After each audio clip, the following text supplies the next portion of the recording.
The Wrong Paris, starring Miranda Cosgrove and Pearson Ford as Dawn and Trey, finds Dawn, who's just been accepted into art school, and she's now trying to chase her dream as an inspired artist. Now, even though Dawn has been saving for Paris, she doesn't have enough to cover the 2 years tuition and housing because she had to spend some of her savings on her grandmother, who's been taking care of her and her two sisters since they were young. It isn't long until her younger sister Emily devises a plan that she can join a reality dating show called The Honey Pot. Now, this show is kind of like The Bachelor. They have this young, attractive, rich, single guy who takes a bunch of different women from different parts of the world, and they have him date them, and then he decides which one he eventually wants to be with, but they also win money along the way. Dawn eventually decides to take part in her sister's scheme and go ahead and join the show because they would pay her an entry-level fee that would actually cover the 2 years of art school. The plan is basically to join the show, get paid, and she would have a free trip to Paris, so what could possibly go wrong, right? Well, eventually everything goes wrong when she finds out that the producers tricked her into thinking she was going to Paris, France. Instead,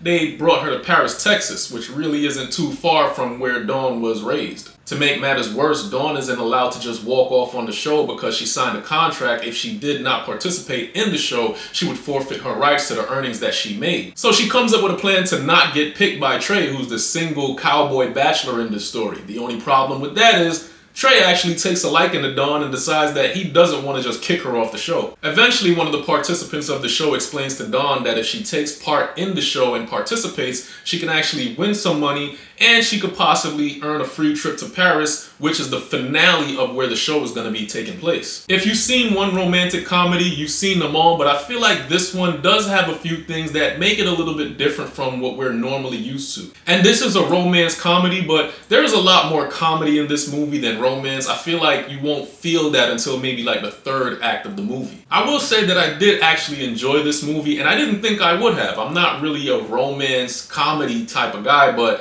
this movie actually did make me laugh a few parts. The other participants that joined the reality show, The Honey Pot, they're actually the ones that really did it for me with this movie. There were a lot of funny moments where I just couldn't help myself laugh at how over the top these women were. Each lady was there with a different personality, and they were there with the same goal: find love and win some money. What made me laugh was just how outrageous and how ridiculous a lot of these women personalities and the character traits were. I'll give you one example. There was one participant who was constantly talking about ovulating and having a baby, and everything she did, it would just seem like she was trying to get pregnant or she was trying to give birth, and it was just ridiculous at how they came up with this character for this woman. But I thought it was also funny as hell. I feel like what made this movie work was also kind of its biggest weakness, because at no point did Dawn actually seem interested in finding a love interest at all in this movie until maybe further into the movie, where she started actually falling for Trey. But throughout this movie, Dawn's main focus was just trying to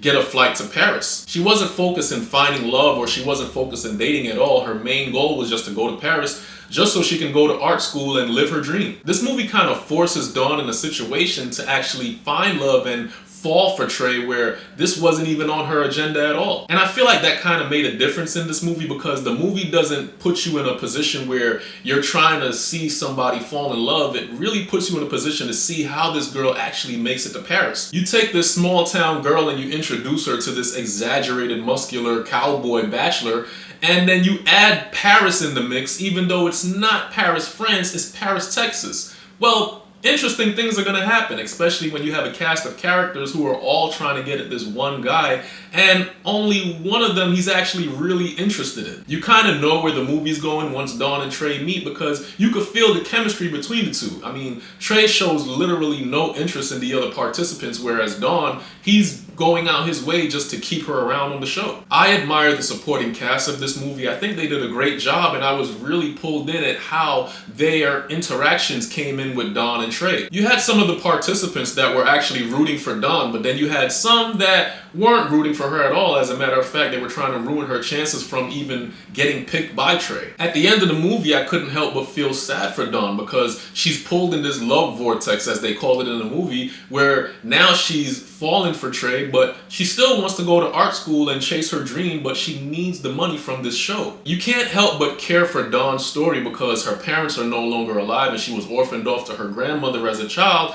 and her mother really wanted her to go to art school because it's something that she knew she was good at. I feel like we haven't had a really good romance comedy in a while, and I think couples would really enjoy watching this together. This is one of those movies where you can watch it maybe once and twice and eventually it'll sink its teeth into you. Is it the best romance comedy? No, not by far, but there are a lot of things within this movie that I feel like make it different and separate itself from the long line of romance comedy movies we have out there. Miranda Cosgrove did a great job as playing Dawn. I thought she had a few scenes in there where I found her actually humorous and funny. I feel like you'd enjoy watching The Wrong Paris, especially if you're a couple and you're just trying to find something to watch on a Friday night or a weekend. I mean, sure, if we've seen one romance comedy where girl meets guy, doesn't like guy, but eventually stays around guy long enough to fall for him, we've seen it all. I feel like the director took the original concept and created something fun. I mean, I watched this movie by myself and at no point did I feel like turning the movie off. By the end of the movie, it really gave me a feel-good vibe. But let me know if you've seen The Wrong Paris. Let me know your thoughts and comments about this video. Please like and subscribe as it will help my channel out. And once again, everybody, thank you for watching. And remember, it isn't cinema if it ain't absolute cinema. Till next time, I'm out.